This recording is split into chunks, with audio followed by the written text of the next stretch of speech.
Hello, you're listening to Count Richard von Coudenhove Kalergi.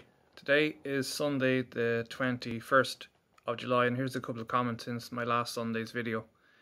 An article in the Time magazine calls for special courses to be introduced in schools to teach children that mass migration is a good thing.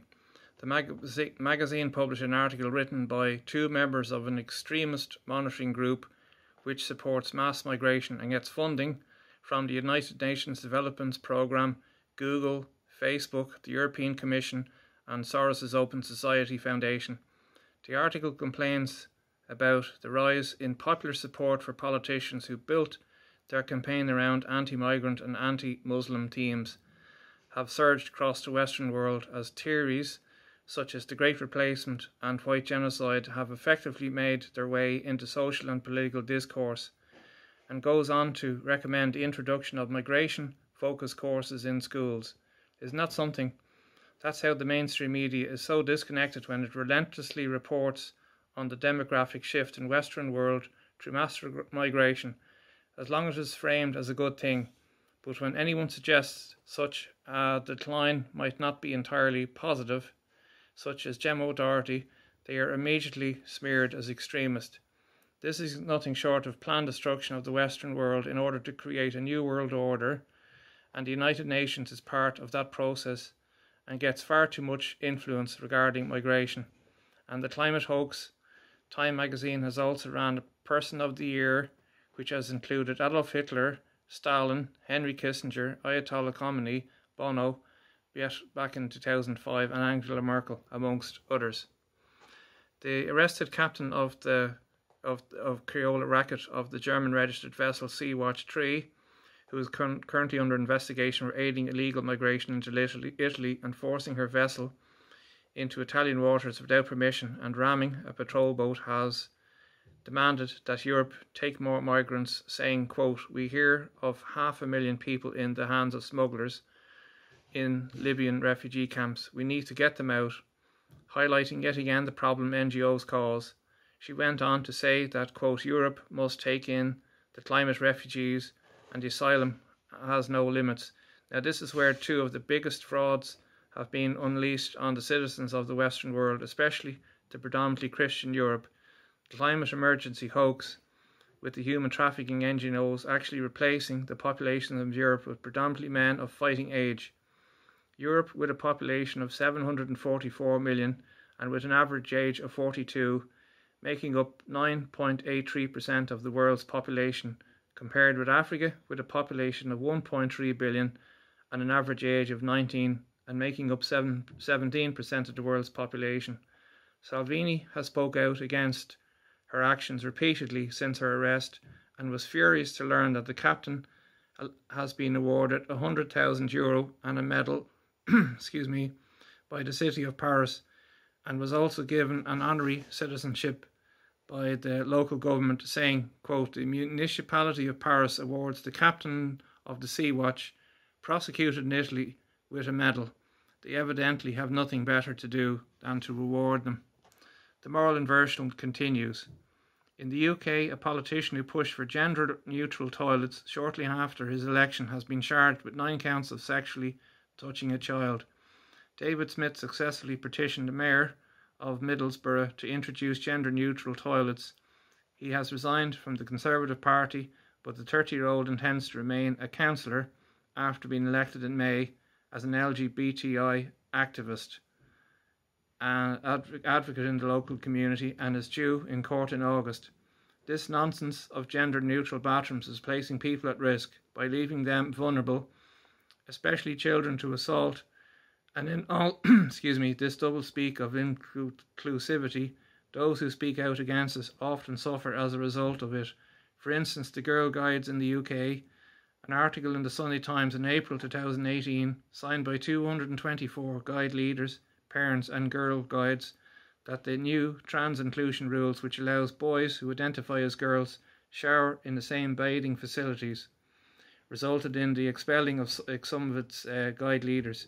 To think that the safety, security and well-being of girls would be sacrificed on the altar of political correctness. Where are the feminists on these matters? Trans girls are not girls, they can't have periods. and this relabeling of gender has led to incidents like a man who raped 2 women, who was later identified as a woman and was allowed into a female prison in Leeds, where he began to sexually assault the female prisoners. And in a female charity called Fair Play for Women found that at least 41% of all men who identified as women in prison are sex offenders. And now for some domestic issues. 16 asylum seekers are due to arrive in Donegal last Monday in the Portsalon house, which was previously a large luxury bed and breakfast located next to Portsalon golf course and a blue flag beach. After renovations, it is now being converted into 2 houses which can accommodate 10 people in each, in comfort and style, with each house having a bathroom with a jacuzzi bath, fully fitted kitchens, living room with large TV and a sunroom.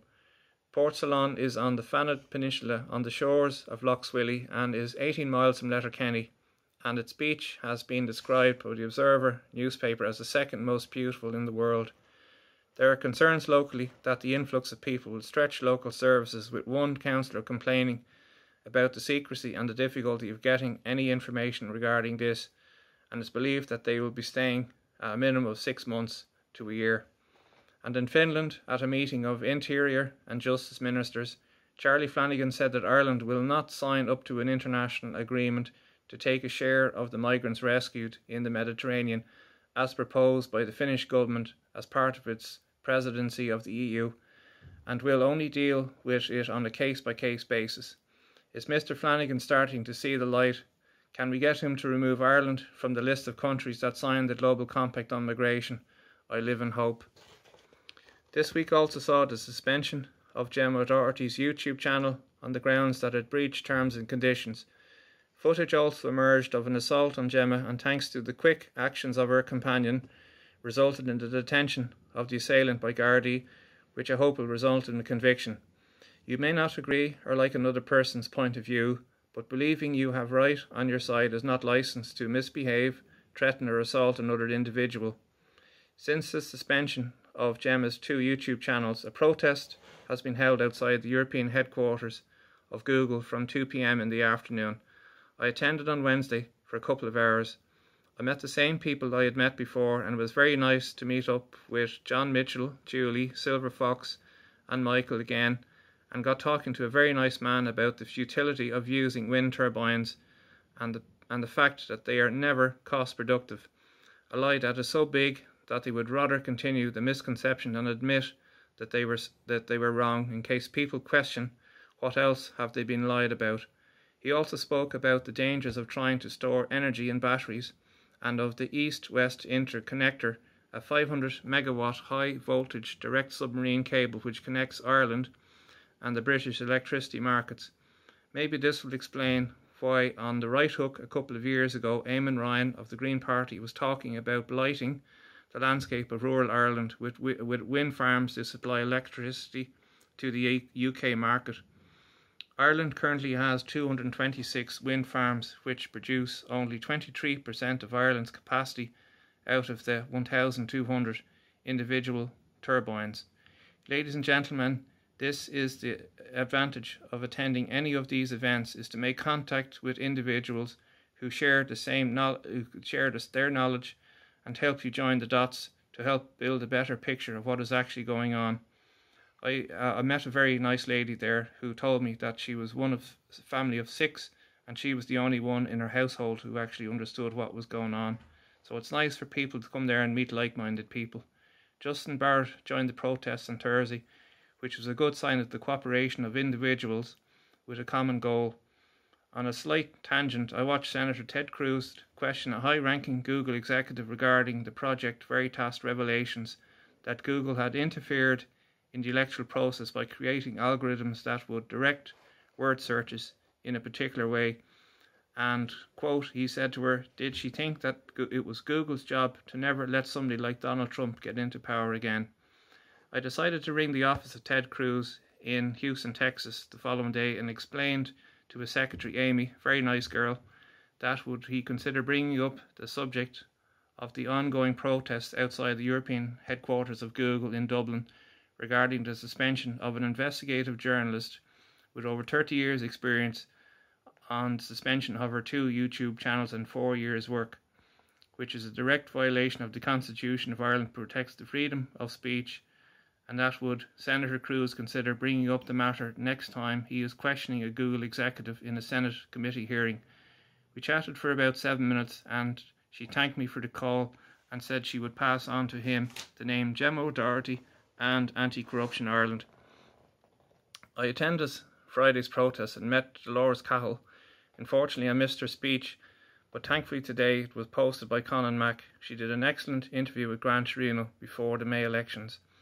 I spoke about the Global Compact and I mentioned to her about attending the meeting in the Goat Grill and questioning Simon Coveney and Ireland signing the Global Compact last November.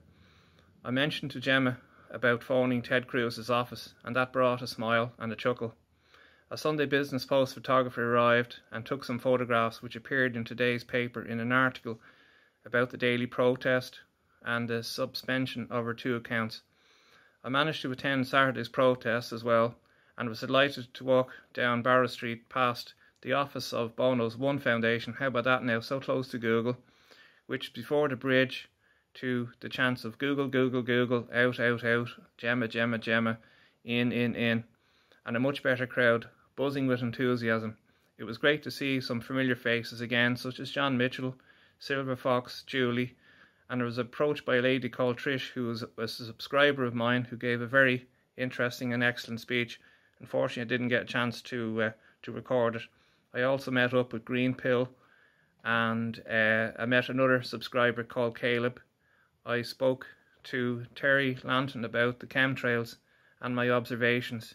The Dublin game was on in Croke Park, and those leaving the Lewis station were handed ACI leaflets, which was met by most with a positive response.